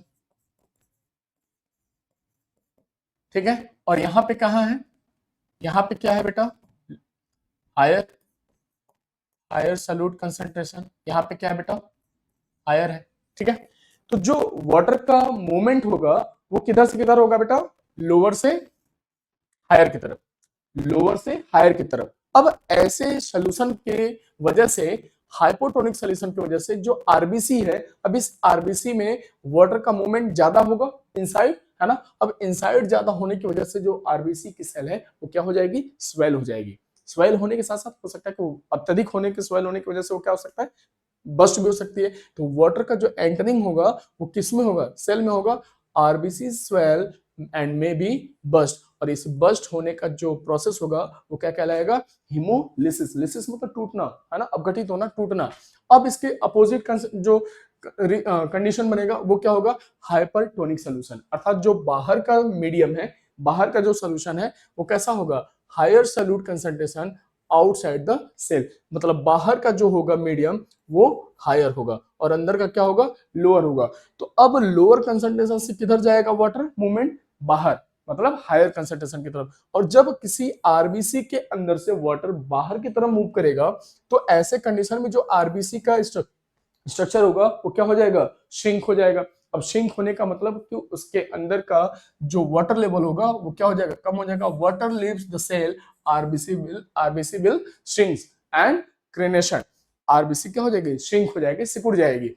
अब दोनों के बीच का बैलेंस मीडियम कंडीशन जो आएगा वो आएगा बेटा आइसोटोनिक सॉल्यूशन, अर्थात बाहर का कंसंट्रेशन और अंदर का कंसंट्रेशन दोनों क्या है, इक्वल है, बैलेंस्ड है, equal solute concentration inside and outside the cell.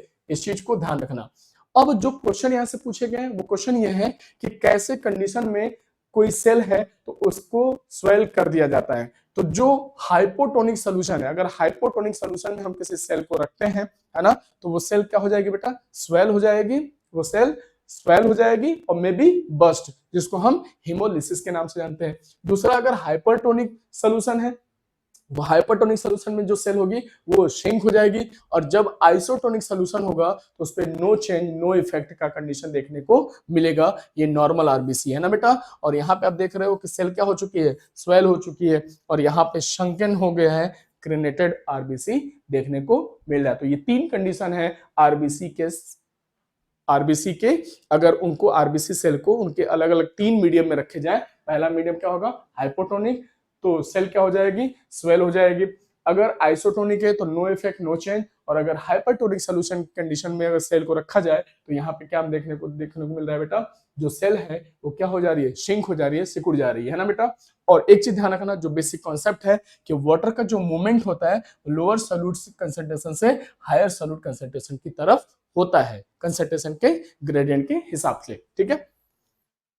आगे बेटा साइटोप्लाज्म क्या है, साइटोप्लाज्मा या साइटोप्लाज्म, किसी भी सेल, अगर ये बेटा सेल है ना, तो सेल के अंदर जो जेली लाइक सोल्यूशन है ना, जो जेली लाइक फ्लूइड स्ट्रक्चर भरा हुआ है, इसी को हम क्या नाम देते हैं बेटा, साइटोप्लाज्म नाम देते हैं। अब ये साइटोप्लाज्म क्या है बेटा, एनसीईआरटी कहती है थिक है, जेली लाइक सोल्यूशन है, thick and jelly like solution है, ठीक है।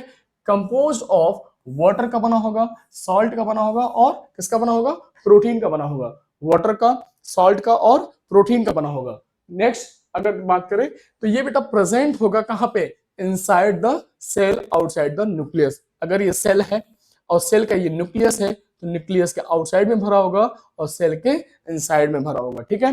ये पूरा पूरा सेल है, ये न्यूक्लियस है, तो न्यूक्लियस के आउटसाइड में और सेल मेम्ब्रेन के इनसाइड में, present inside the cell, present inside the cell and outside the nucleus, ये साइटोप्लाज्म कहलाता है। ठीक है, अब ये क्या क्या रखता है बेटा, तो इसमें आयंस मिलते हैं, इसमें बायोमोलिक्यूल्स मिलते हैं जो हमेशा सेल के लिए क्या होते हैं, नीडफुल होते हैं। अब इस बायोमोलिक्यूल्स में क्या क्या चीजें आएंगी, शुगर आएगा, एमिनो एसिड आएगा, न्यूक्लियोटाइड्स आएंगे, टीआरएनए आएगा, एंजाइम आएगा, विटामिन आएंगे, ये सारी की सारी चीजें कंपोजिटली इंटीग्रेटेड रूप में क्या कहलाते हैं बेटा, कलेक्टिवली एक तरीके से बायोमोलिक्यूल्स कहलाते हैं। नोट में ध्यान रखना बेटा, नोट में एक चीज इंपॉर्टेंट है, उस चीज को देखना कि जो साइटोप्लाज्म है, ठीक ना, साइटोप्लाज्म किसको कहते हैं कि जो न्यूक्लियस से बाहर है और मेम्ब्रेन के अंदर है, वो सारे मैटर को हम क्या कह रहे हैं, साइटोप्लाज्म कह रहे हैं। लेकिन प्रोटोप्लाज्म क्या है बेटा, प्रोटोप्लाज्म क्या है, अगर हम कहें कि प्रोटोप्लाज्म क्या है, तो प्रोटोप्लाज्म को समझने के लिए ध्यान देना बेटा,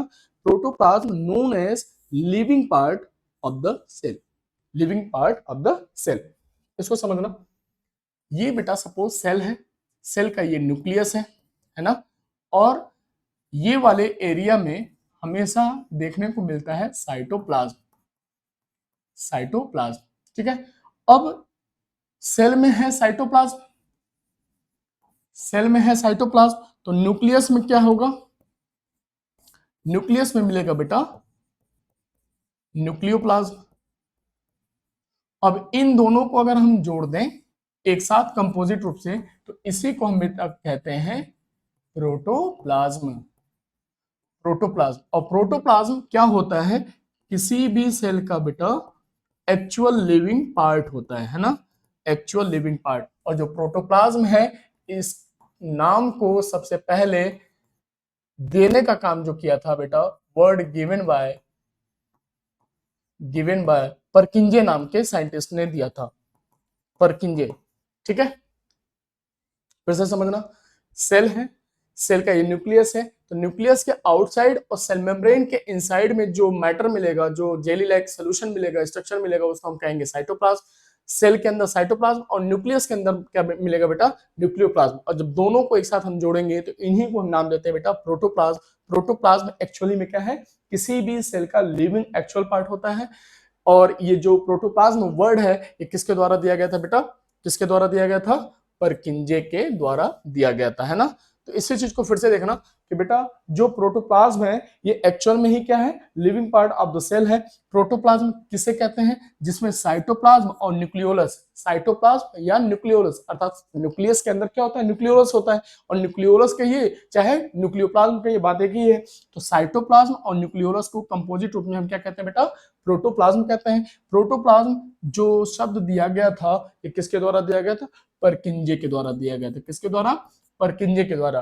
थॉमस हक्सले ने बेटा, थॉमस हक्सले नाम के एक वैज्ञानिक हैं, जिन्होंने एक स्टेटमेंट दिया था कि जो प्रोटोप्लाज्म है, इसको हम फिजिकल बेसिस ऑफ लाइफ कहते हैं। जो प्रोटोप्लाज्म है वो हमारे लाइफ के लिए, हमारे सेल के लिए फिजिकल बेसिस ऑफ लाइफ है ना बेटा।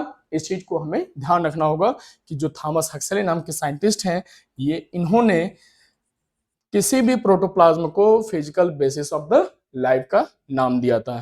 क्लियर। अब बेटा हम देखेंगे एंडोमेम्ब्रेन सिस्टम। क्या नाम देंगे बेटा, एंडोमेम्ब्रेन सिस्टम। ये एंडोमेम्ब्रेन सिस्टम है क्या चीज, तो बेटा सेल के अंदर जितने भी ऑर्गेनेली होते हैं, उन ऑर्गेनेली के बीच में एक सिस्टम बनता है ना। उस ऑर्गेनेली के बीच में एक सिस्टम बनता है और उस सिस्टम को हम एंडोमेम्ब्रेन सिस्टम के नाम से जानते हैं। अब एक्चुअल में एंडोमेम्ब्रेन सिस्टम एक नेटवर्क है। वो नेटवर्क किन किन ऑर्गेनेली के मिलने से बनता है, तो ध्यान रखना बेटा, अगर हम इसको यहां समझने का प्रयास करें तो ये बेटा किसी सेल के इंटरनल स्ट्रक्चर का रूप होगा। अब ये सेल है, सेल का अंदर का ये न्यूक्लियस है। अब इस न्यूक्लियस से हमें यहाँ पे लगा हुआ है एंडोप्लाज्मिक रेटिकुलम। एंडोप्लाज्मिक रेटिकुलम के साथ साथ लगा हुआ है बेटा गोल्जी एपरेटस। तो सबसे पहले नंबरिंग करते चले, सबसे पहले न्यूक्लियस होगा, न्यूक्लियस के बाद क्या होगा बेटा, एंडोप्लाज्मिक रेटिकुलम होगा। एंडोप्लाज्मिक रेटिकुलम से क्या लगा हुआ है बेटा, गोल्जी एपरेटस लगा हुआ है।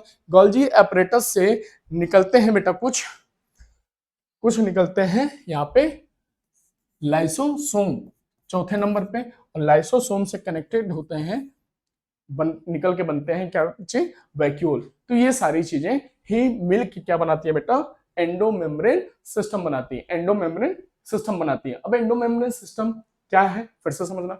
डेफिनेशन के तौर पे अगर हम बात करें तो a group of functionally and structurally connected membranes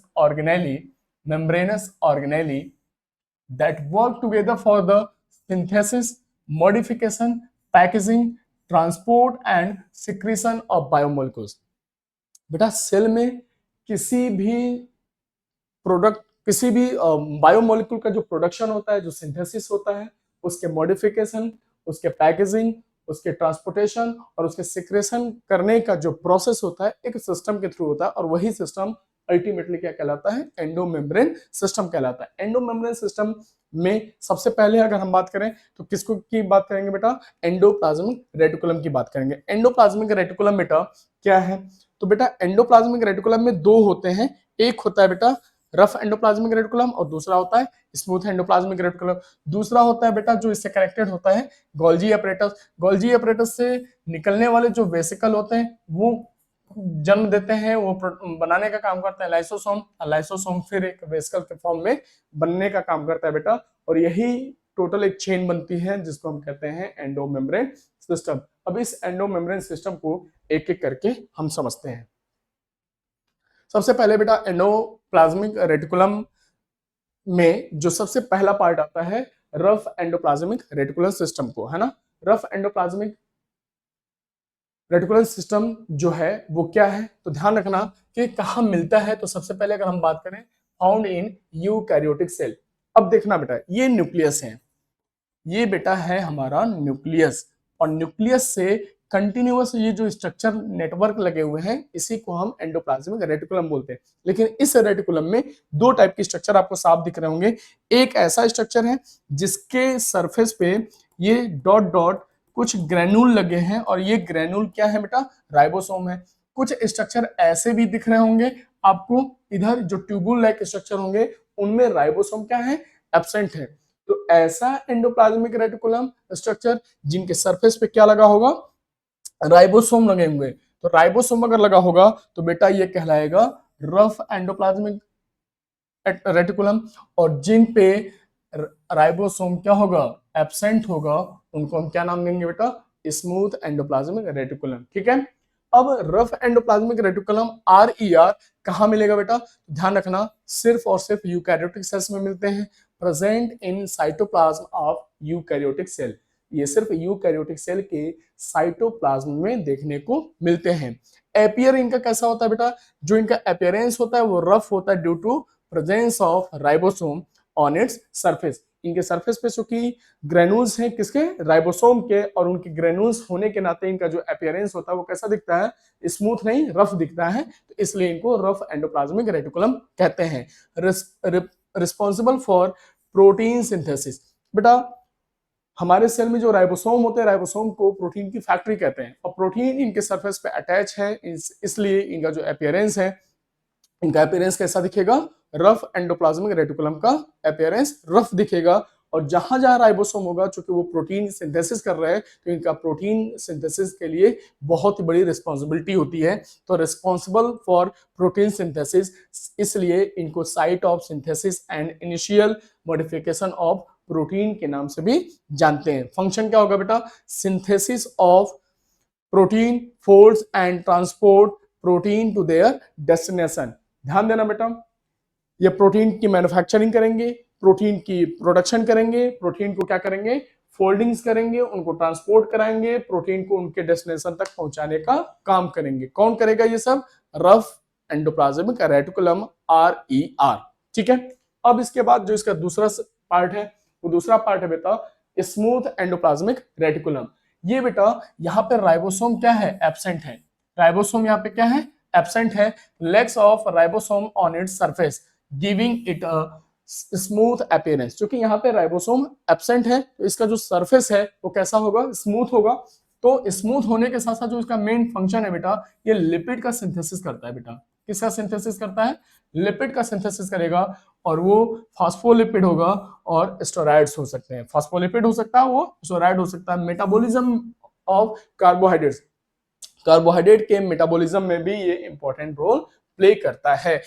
दूसरी चीज, शरीर के लिए ये डिटॉक्सिफिकेशन का काम भी करता है। डिटॉक्सिफिकेशन का मतलब किसी भी जहर को, किसी भी टॉक्सिक को, टॉक्सिसिटी कैंसिल आउट करने का काम करेगा, वही प्रोसेस कहलाता है डिटॉक्सिफिकेशन।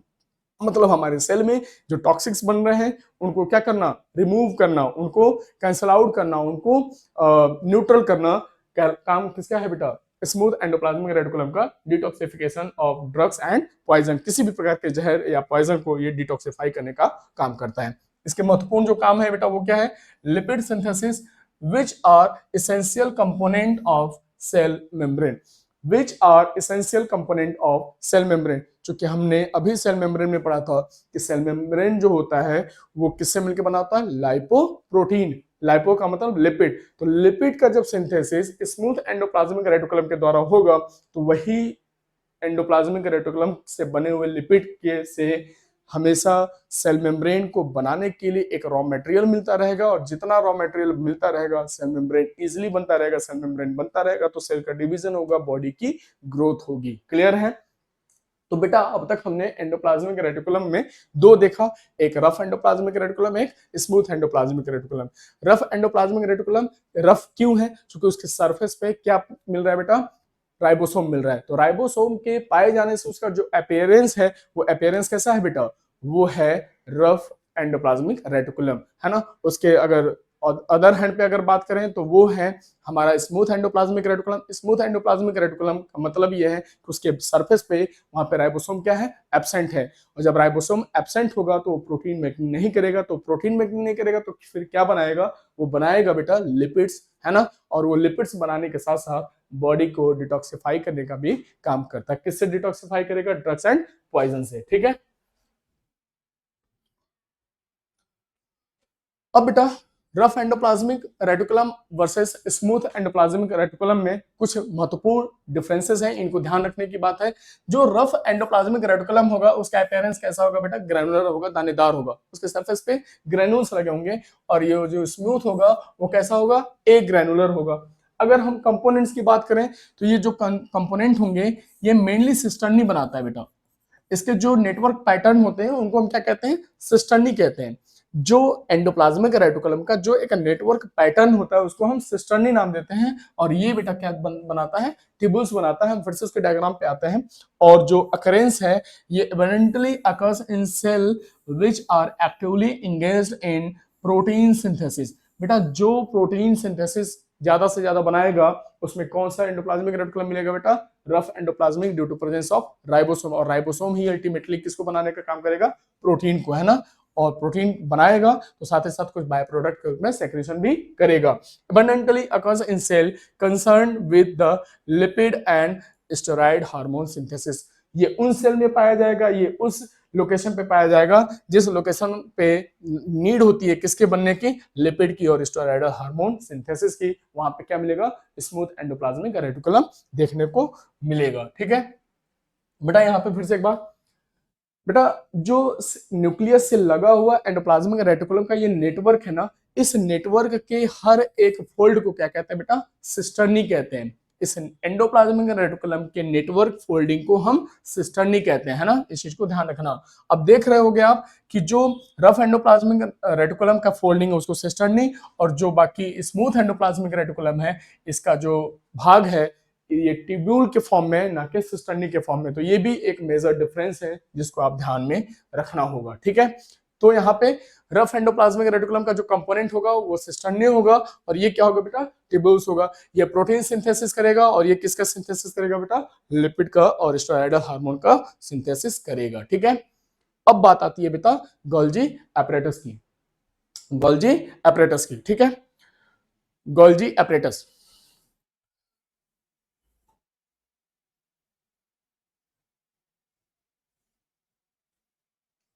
Golgi apparatus.